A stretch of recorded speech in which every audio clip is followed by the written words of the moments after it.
আসসালামু আলাইকুম। আমি মোহাম্মদ মাসুম মজুমদার, প্রভাষক হিসাব বিজ্ঞান নুরুল আমিন মজুমদার ডিগ্রি কলেজ। আমি নুরুল আমিন মজুমদার ডিগ্রি কলেজের হিসাব বিজ্ঞান বিষয়ে intermediate of accounting degree second ইয়ারের বিবিএস এর ডিগ্রি সেকেন্ড ইয়ারের স্টুডেন্টদেরকে অনলাইন ক্লাসে স্বাগত। তো আমাদের আমাদের আজকের ক্লাসটা হলো cash flow statement, intermediate of accounting এর ক্যাশ ফ্লো স্টেটমেন্ট। এখন আমরা বুঝবো যে ক্যাশ ফ্লো স্টেটমেন্ট কেন এত গুরুত্বপূর্ণ, এবং ক্যাশ ফ্লো স্টেটমেন্ট আমরা জানি যে এই মেজর তিনটা ফিনান্সিয়াল স্টেটমেন্টের মধ্যে ক্যাশ ফ্লো স্টেটমেন্টটাও একটা। এই ক্যাশ ফ্লো স্টেটমেন্টের মধ্যে বুঝতে হয় যে নগদ নগদ টাকার আগমন এবং কি নগদ টাকার নির্গমন, মানে হলো যে নগদ প্রবাহ ক্যাশ ইনফ্লো আর নগদ বহিঃপ্রবাহ ক্যাশ আউটফ্লো। তো ইনফ্লো এবং কি আউটফ্লো, তো এখানে আমরা যদি মানে বাইরের রাইটার বা দেশীয় রাইটার বিভিন্ন বইতে আছে, আমার এখানে একটা লেখা হইলো, যেমন নরেনের একটা বই আছে। তো এই বইয়ের মধ্যে লেখা আছে যে এই যে তিনটা মানে থ্রি মেজর ফিনান্সিয়াল স্টেটমেন্ট আর রিকার্ড ফর এক্সটেনশনাল রিপোর্ট। তাহলে এক্সটেনশনাল রিপোর্টের জন্য তিনটা মেজর প্রধান ফিনান্সিয়াল স্টেটমেন্ট হলো, একটা হলো ইনকাম স্টেটমেন্ট, আরেকটা হলো ব্যালেন্স শিট, আরেকটা হলো স্টেটমেন্ট অফ ক্যাশ ফ্লো। তো আমরা আজকের আলোচনা ক্যাশ ফ্লো স্টেটমেন্ট নিয়ে। এই ক্যাশ ফ্লো স্টেটমেন্টের মধ্যে এই আমরা সবচেয়ে গুরুত্বপূর্ণ বিষয় হলো বুঝতে হবে কি দেওয়া থাকবে প্রশ্নের মধ্যে, কি দেওয়া থাকবে। এখানে প্রশ্নের মধ্যে দেওয়া থাকবে একটা ব্যালেন্স শিট অথবা ইনকাম স্টেটমেন্ট। ব্যালেন্স শিট এবং ইনকাম স্টেটমেন্ট দুটোটাই দেওয়া থাকতে পারে, আর এডিশনাল কিছু ইনফরমেশন দেওয়া থাকতে পারে। এখন আমার সবচেয়ে বিষয় বুঝতে হবে যে নগদ আগমন এবং নগদ নির্গমন, মানে ক্যাশ ইনফ্লো আর ক্যাশ আউটফ্লো, এটা আমাকে বুঝতে হবে। কোন কোন এন্ট্রিগুলো দ্বারায় নগদ টাকা আসে এবং কোন কোন এন্ট্রিগুলো দ্বারায় নগদ টাকা নির্গমন করতে চলে যায়।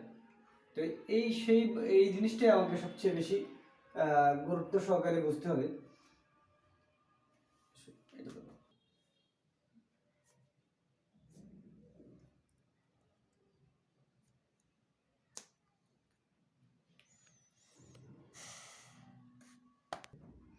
আমাদের এই যে গ্যারিসন অ্যান্ড নরেনের বইতে এই তোমার ক্যাশ ইনফ্লো এবং কি ক্যাশ আউটফ্লোর একটা চার্ট দেওয়া আছে।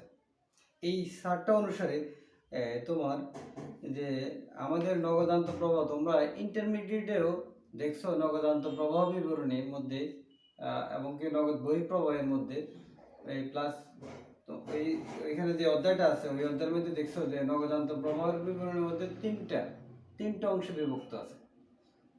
একটা অংশ হলো পরিচালন কার্যাবলী, আরেকটা হলো তোমার বিনিয়োগ কার্যাবলী, আরেকটা হলো ফিনান্সিয়াল কার্যাবলী, মানে operating activities, investing activities, financial activities. এখন তাহলে এই যে তিনটা অংশে এই এন্ট্রিগুলোকে মানে দাখিলাগুলোকে তিনটা অংশে বিভক্ত। আমি শুরুতেই অপারেটিং অ্যাক্টিভিটিস, এই অপারেটিং অ্যাক্টিভিটিসের মধ্যে দেখো পরিচালনগত, এই পরিচালনগত কার্যাবলীগুলোর মধ্যে তোমার এই নগদ আন্তঃপ্রবাহ এবং নগদ বহিঃপ্রবাহ। তোমরা প্রশ্নের মধ্যে দেখতে মানে ওই চার্টটাতে দেখতে পাইতেছো যে ক্যাশ ইনফ্লো এবং ক্যাশ আউটফ্লো এখানে টিক চিহ্ন দেওয়া আছে। দেখো, যদি আমি তথ্য বলতেছি যে কালেক্টিং ক্যাশ ফ্রম কাস্টমার, মানে এটা তো বুঝছো যে অ্যাকাউন্ট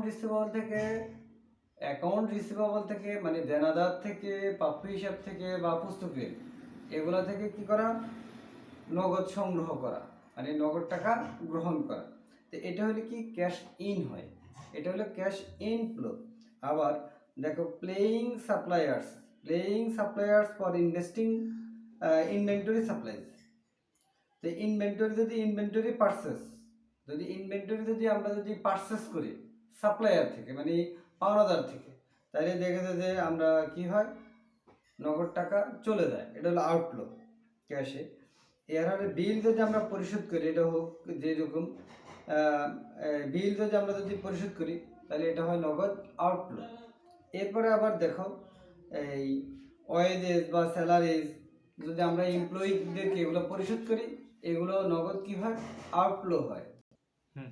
এরপরে আবার দেখো ট্যাক্স যদি আমরা যদি সরকারকে যদি ট্যাক্স পরিশোধ করি সেটাও নগদ কি হয়, আউটফ্লো হয়।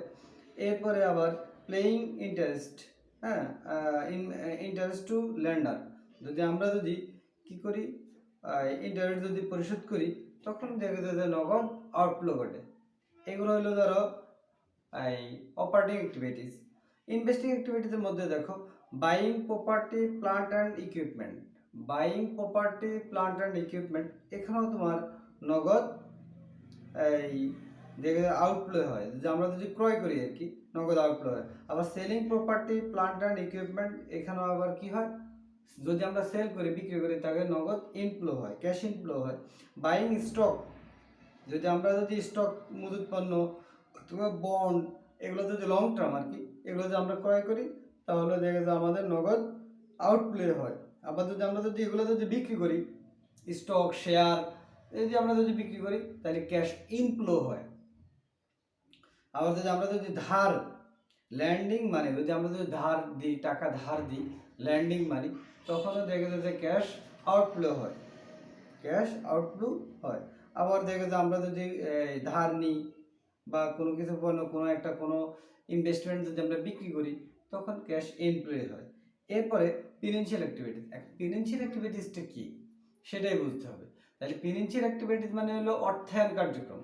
এখন এই অর্থায়ন কার্যক্রমগুলো কোনগুলো থেকে, এগুলো হলো আমরা ওই যে শেয়ার ক্রয় বিক্রয় এর মাধ্যমে কি করি, ব্যবসার মূলধন সংগ্রহ করি, ব্যবসার মূলধন ক্যাপিটাল কালেক্ট করি আমরা।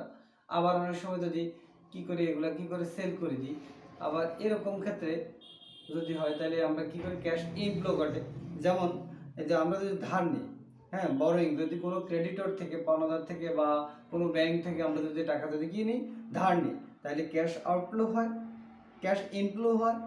আর দেখা গেছে যে আমরা কোনো ডেট যদি ঋণ নিই তাহলে ক্যাশ ইনফ্লো ঘটে।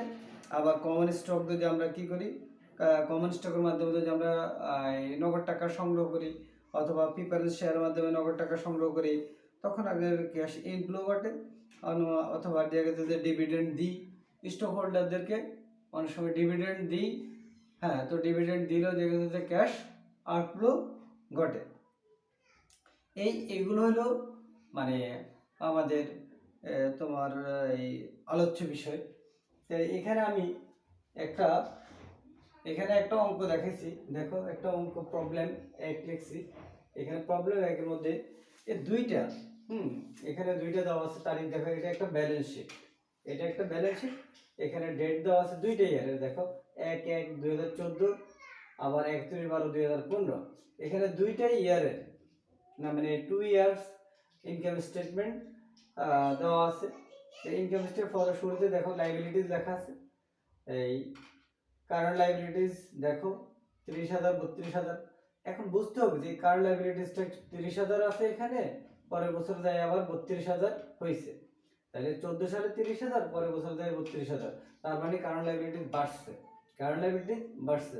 আর সবচেয়ে বড় বিষয় যে বুঝতে হবে কারেন্ট লাইবিলিটি যদি বাড়ে, চলতি দায়টা যদি আমার যদি বাড়ে, এখন টাকাটা কি ইনফ্লো হইব নাকি আউটফ্লো হবে সেটা আমাকে বুঝতে হবে।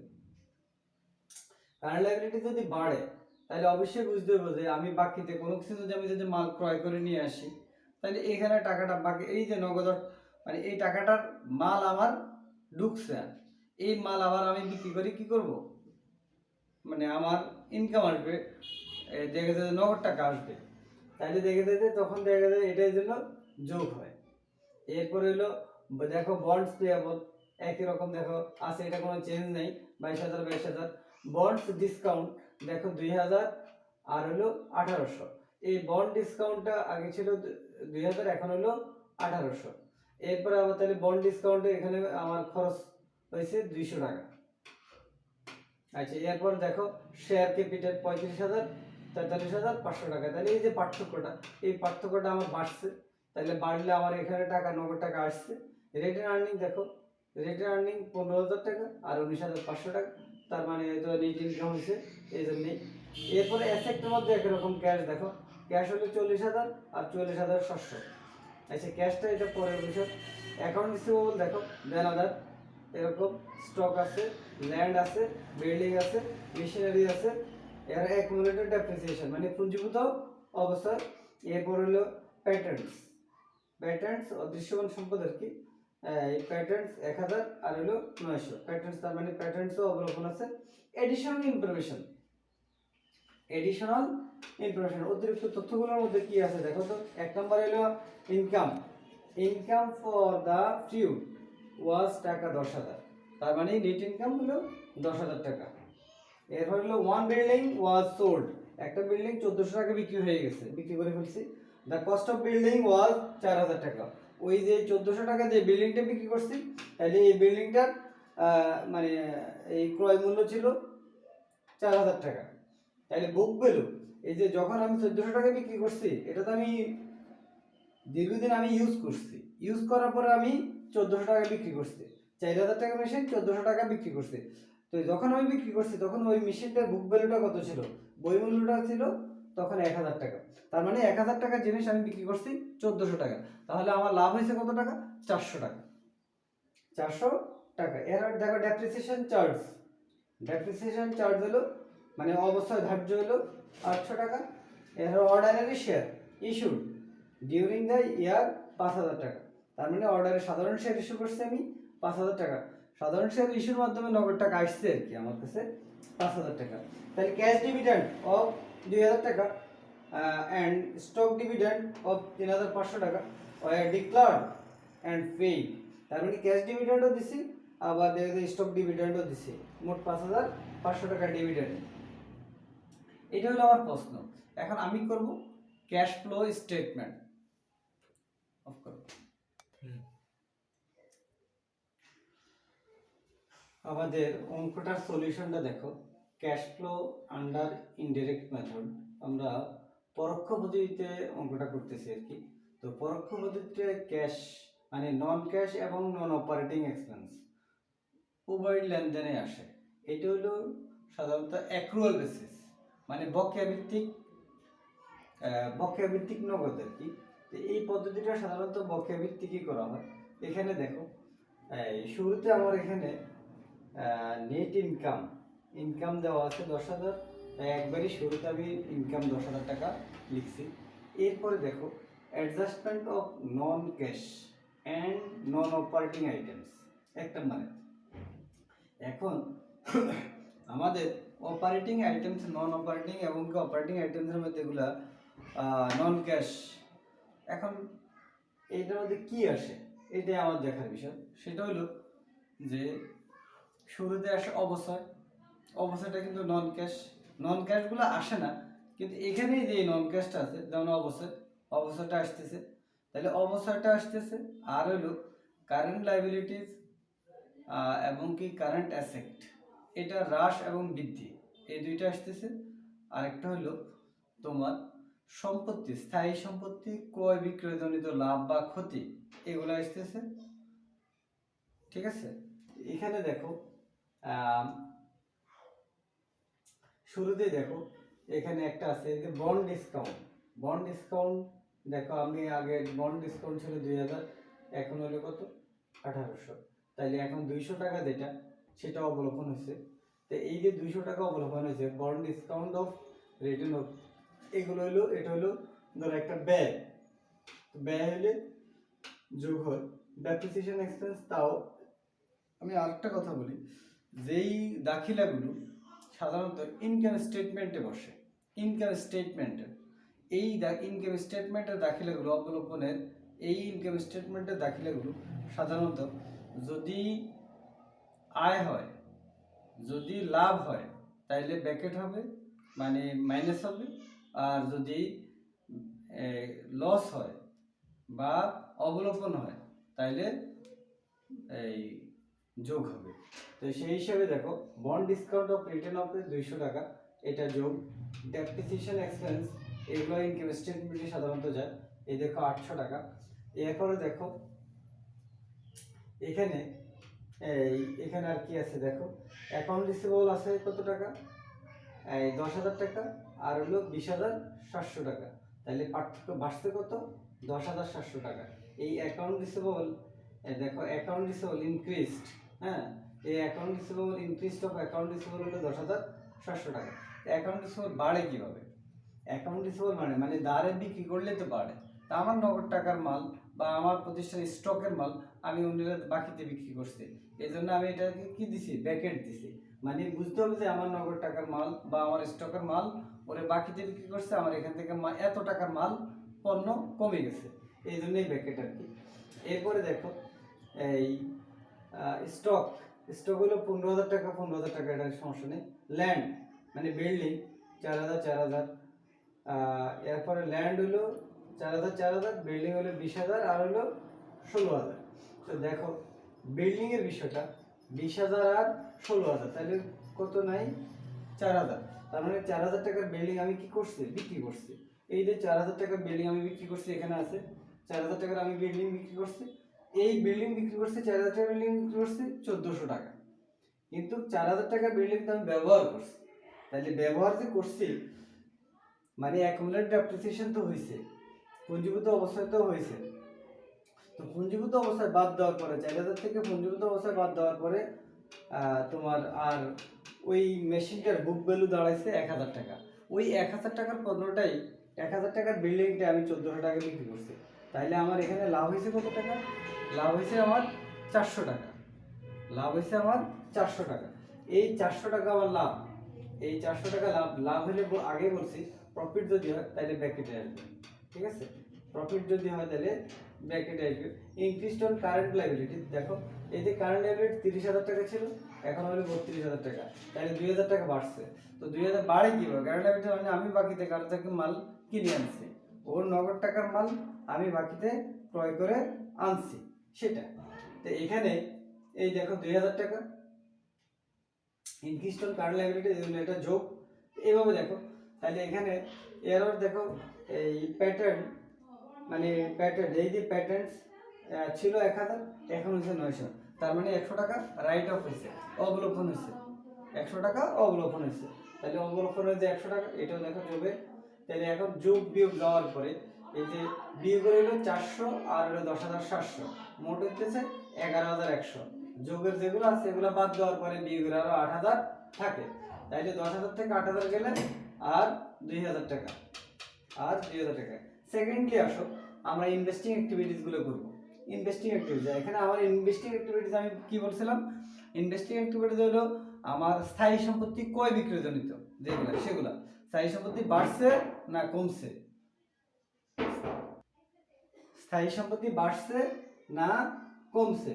তো এই যে স্থায়ী সম্পত্তি আমার বাড়ছে না কমছে আমি এগুলো দেখবো। এখানে দেখো এই যে স্থায়ী সম্পত্তি, ল্যান্ড, ল্যান্ড 4,000 4,000, এটা কোনো চেঞ্জ হয়নি। বিল্ডিং দেখো হয়েছে কত, ছিল কত 20,000, হয়েছে এখানে 16,000, তার মানে 4,000 টাকা সেল হয়ে গেছে। 4,000 টাকা বিল্ডিং এখন নেই, কিন্তু 4,000 টাকা যে সেল হয়েছে 4,000 টাকার তো হলো, এটা হলো আমার এখানে যে মূল্যটা আছে, এখানে যে মূল্যটা এটা তো হলো পারচেজ প্রাইস, এটা তো হলো কস্ট প্রাইস, এই যে কস্ট প্রাইস হলো 4,000 টাকা।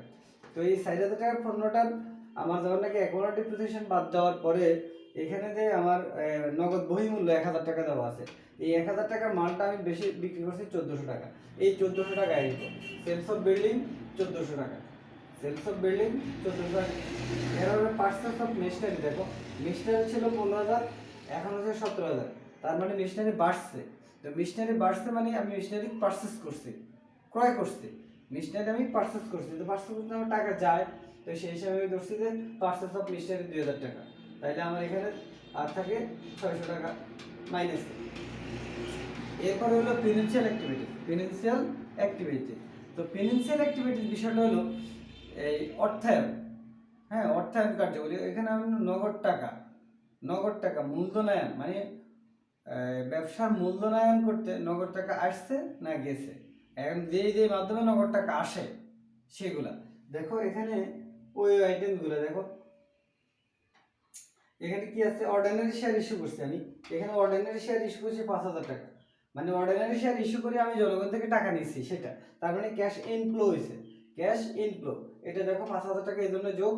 এরপর আমি ডিভিডেন্ড দিছি, ডিভিডেন্ড দিছি, তো ডিভিডেন্ড যেটা দিছি, এই যে ক্যাশ ডিভিডেন্ড দিছি যেটা, সেটাই আসবে এখানে। এই যে ক্যাশ ডিভিডেন্ড দিছি আমি 2,000 টাকা, 2,000 টাকা, তাই দেওয়ার পরে আর থাকতেছে আমার কত, 3,000 টাকা, 3,000 টাকা। এবার আমি সম্পূর্ণ দেখো এই 3,000 যোগের, এই 2,000 যোগের আর 600 হলো বিয়োগের, বাদ দেওয়ার পরে 5,000, 5,000 থেকে 600 বিয়োগ দিলে 4,400।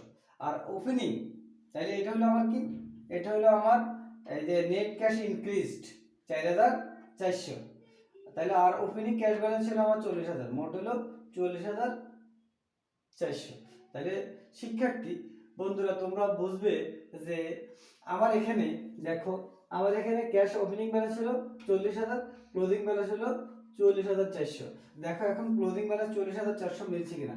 যদি 44,400 মিলে, মানে ক্লোজিং ক্যাশ ব্যালেন্সটা যদি এটা যদি মিলে, তাহলে অঙ্কটা হয়েছে, আর নইলে হয়নি। এবার তো এখানে শিক্ষার্থী বন্ধুরা দেখো, এখানে কোনো মানে লেখা বুঝতে তোমাদের কষ্ট হয় কিনা, এরকম কোনো বিষয় আছে কিনা লেখা বুঝতে কষ্ট হয়, যদি হয় তাহলে তোমরা জানাইও আমারে, আমি ইনশাআল্লাহ এটার সলিউশন দেওয়ার চেষ্টা করব। তো আজকের ক্লাস এইটুকুই, তোমরা ভালো থাকো, এই অঙ্কটাই তোমরা চর্চা করবে। আর ক্যাশ ফ্লো স্টেটমেন্টের যেই ইনক্রিজ আর ডিক্রিজ যে বিষয়গুলো দেখাইছিলাম, যে ক্যাশ ইনফ্লো এবং ক্যাশ আউটফ্লোর বিষয়টা, ওইটা একটু তোমরা দেখবা।